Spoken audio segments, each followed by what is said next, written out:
사도신경 신앙 고백하겠습니다. 나는 전능하신 아버지 하나님 천지의 창조주를 믿습니다. 나는 그의 유일하신 아들 우리 주 예수 그리스도를 믿습니다. 그는 성령으로 잉태되어 동정녀 마리아에게서 나시고 본디오 빌라도에게 고난을 받아 십자가에 못 박혀 죽으시고 장사된 지 사흘 만에 죽은 자 가운데서 다시 살아나셨으며 하늘에 오르시어 전능하신 아버지 하나님 우편에 앉아 계시다가 거기로부터 살아있는 자와 죽은 자를 심판하러 오십니다. 나는 성령을 믿으며 거룩한 공교회와 성도의 교제와 죄를 용서받는 것과 몸의 부활과 영생을 믿습니다. 아멘. 이 시간 정결한 마음 주시옵소서. 우리 함께 찬양하겠습니다.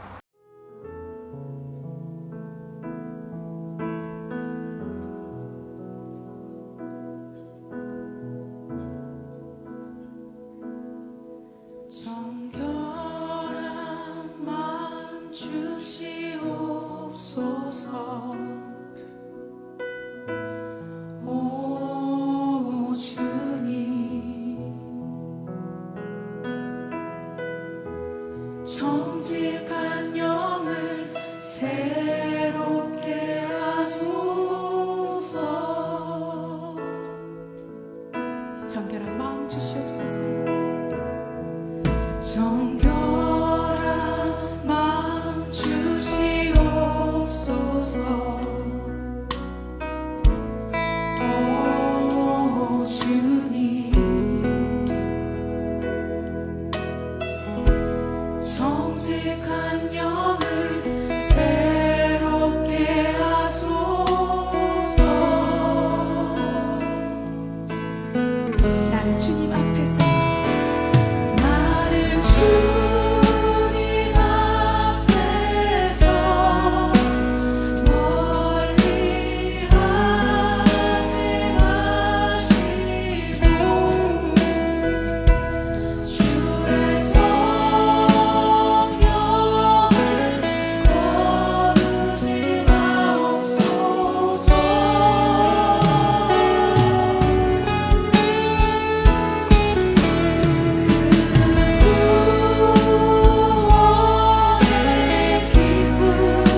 아멘. 이 시간 함께 볼 하나님 말씀 사도행전 2장 37절에서 41절까지 말씀입니다. 사도행전 2장 37절에서 41절까지 말씀입니다. 제가 봉독하겠습니다. 그들이 이 말을 듣고 마음에 찔려 베드로와 다른 사도들에게 물어 이르되 형제들아 우리가 어찌할꼬 하거늘 베드로가 이르되 너희가 회개하여 각각 예수 그리스도의 이름으로 세례를 받고 죄 사함을 받으라. 그리하면 성령의 선물을 받으리니 이 약속은 너희와 너희 자녀와 모든 먼데 사람 곧 주 우리 하나님이 얼마든지 부리시는 자들에게 하신 것이라 하고 또 여러 말로 확증하며 권하여 이르되 너희가 이 패역한 세대에서 구원을 받으라 하니 그 말을 받은 사람들은 세례를 받음에 이 날에 신도의 수가 3,000이나 더하더라. 아멘. 어떤 사람이 몸이 아파서 병원에 갔습니다. 병원에서 이것저것 검사를 하고 진단을 받았습니다. 의사 선생님께서 이렇게 이야기했습니다. 지금부터 치료를 시작해야 합니다. 그 말을 듣고 이분이 좋은 말씀 잘 들었습니다. 감사합니다. 그리고 집으로 갔습니다. 이분이 집으로 돌아갔으니까 이제 병 낫는 것은 어려워졌을 것입니다. 왜냐하면 의사의 진단은 듣는 것이 목적이 아니라 의학 지식 하나를 얻는 것이 목적이 아니라 바로 치료하는 것이 목적이었기 때문입니다. 내 몸 상태를 깨닫고 또 어떻게 치료하는 것, 진단을 받아들이고 약을 먹으면서 생활 습관을 바꿔야지 내 몸이 건강해지는 것이죠. 하나님의 말씀도 마찬가지입니다. 말씀은 우리에게 좋은 지식을 주는 데서 끝나지 않습니다. 우리의 죄와 잘못된 모습을 깨닫게 하고 하나님께 돌아와야 하는 것입니다. 오늘 본문에서는 베드로는 오순절에 모여있던 많은 사람들에게 예수 그리스도의 십자가와 부활에 대해서 전하였습니다. 사람들이 십자가에 못 박은 예수님을 하나님께서 다시 살리시고 또 주와 그리스도가 되게 하셨다. 그렇게 전했던 것입니다. 우리의 주인과 우리의 구원자가 되게 하셨다라는 것입니다. 이 말씀을 들은 사람은 마음이 찔렸다고 오늘 본문은 기록을 하고 있습니다. 자신들이 하나님의 아들을 거절했고 십자가에 못 박는 일에 참여했다는 그 사실을 깨달았기 때문입니다. 그래서 그들은 베드로와 사도들에게 우리가 어찌할꼬 이렇게 물었습니다. 그리고 베드로는 회개하고 예수 그리스도의 이름으로 세례를 받고 죄사함을 받으라 그렇게 말했습니다. 그러면 성령을 선물로 받을 것이라고 선포를 했습니다. 그날 말씀을 받은 사람들이 약 3,000명이 회개하고 성령을 선물로 받았다고 본문은 기록을 하고 있습니다. 오늘 27절 말씀에 우리에게 말씀합니다. 그들이 이 말을 듣고 마음에 찔려. 사람들은 베드로의 말씀을 듣고 감동만 받은 것이 아니었습니다. 자신의 죄를 깨달았습니다. 말씀이 마음 깊은 곳에 찔렸습니다. 주일마다 선포되는 말씀, 새벽마다 선포되는 말씀을 통하여서 우리가 지식을 습득하는 것이 아닙니다. 감동만 받는 것이 아닙니다. 아, 그렇구나라고 지식만 받는 것이 아니라는 거예요. 우리의 죄를 깨닫고 다시 돌아오게 하는 겁니다. 아, 지금까지 우리가 이것이 부족했구나. 깨닫게 하는 것입니다. 참된 말씀은 다른 사람들의 잘못만 보게 하지 않습니다. 나 자신을 돌보는 것입니다. 주일날 선포되는 말씀 가운데서 우리가 어떻게 깨달아야 되겠습니까? 아, 이번 주는 한 사람씩 내가 전화를 해야 되겠구나. 기도해야 되겠구나. 이것을 깨닫고 그저 깨닫는데 그치는 것이 아니라 다시 한 사람 전화를 하고 다시 그 사람을 위해서 기도해 주는 것. 행동까지 해야 한다라는 것이죠. 그것이 바로 우리가 말씀을 들었는 올바른 방법이라는 것입니다. 저 사람이 들어야 할 말씀인데, 오늘은 이 사람이 들어야 할 말씀인데, 그렇게 하기 전에 이 말씀 앞에서 내가 고쳐져야 하는 것이죠. 그러나 우리는 말씀을 들으면서도 내 잘못을 인정하지 않습니다. 다른 사람을 탓하고 환경을 핑계로 삼습니다. 마음에 찔림이 있어도 불편하다고 외면해 버린다는 것입니다. 말씀 앞에서 마음이 찔리는 것은 우리를 정죄하려는 것이 아니라 바로 고치고 살리기 위한 성령의 은혜라는 것입니다. 아픈 부위를 바로 알아야지 바로 발견되고 또 치료가 시작이 되는 것입니다. 죄를 깨달아야지 회복이 시작이 되는 것이죠. 많은 말씀들이 선포됩니다. 그 많은 말씀들이 우리에게 깨달음과 또 찔림이 오진 않습니다. 그렇지만 나에게 찔림이 올 때 그것은 우리가 바뀌어야 된다라는 것입니다. 어떤 분은 매일 찔리는 분이 있고, 또 어떤 분은 한 달에 한 번씩 찔리는 분이 있고, 또 어떤 분은 때로때로 찔리는 분이 있을 것입니다. 그것은 우리가 깨닫고, 그리고 더 나아가서 우리가 바꿔줘야 한다라는 것이죠. 베드로는 그들에게 분명히 길을 제시하고 있습니다. 38절 말씀에 보면 너희가 회개하여 각각 예수 그리스도의 이름으로 세례를 받고 죄 사함을 받으라. 후회로 끝나는 것이 아니라 죄에서 돌아서서 하나님의 방향으로 바꿔야 하는 것입니다. 가룟 유다도 예수님을 판 일을 후회했지만 돌아오지 않았습니다. 그러나 베드로는 예수님을 부인한 후에 통곡하고 다시 주님께로 돌아왔습니다. 참된 회개는 하나님께 돌아가는 행동입니다. 우리가 지금까지 이런 행동을 했지만, 하나님 앞에서 잘못된 행동을 했지만 후회하는 것이 아니라 다시 돌아오는 것이 바로 회개라는 것이죠. 회개할 때에 하나님은 우리를 용서하시고 성령을 선물로 주신다라는 것입니다. 제가 지난주에도 지지난주에도 계속 말씀드렸습니다. 교회 와서 기도해라. 퇴근할 때 조금 더 일찍 와서 기도해라. 제가 교회에 있어 보면 기도하는 분들이 거의 없습니다. 외치지만 거기에 대한 반응이 없다라는 것이죠. 이번 주에도 제가 말씀드렸죠. 전화해라, 안부 물어라, 찾아가라. 얼마나 할지 모르겠습니다. 하나님은 죄를 깨달은 사람을 밀어내지 않습니다. 죄를 인정하고 예수님께 나오는 사람을 하나님께서는 깨끗하게 하시고 새롭게 시작할 수 있도록 해 주셨다라는 것입니다. 오늘 말씀을 들을 때 다른 사람보다 먼저 나 자신을 비추어 봐야 하는 것입니다. 성령께서 깨닫게 하시는 그 잘못이 있다면 변명하지 말고 인정해야 한다는 것입니다. 용서해야 할 사람이 있다면 마음을 내려놓고, 끊어야 할 습관이 있다면 오늘부터 끊어버리고, 바로잡아야 할 관계가 있다면 지금 이 시간 먼저 손을 내밀어야 하는 것이죠.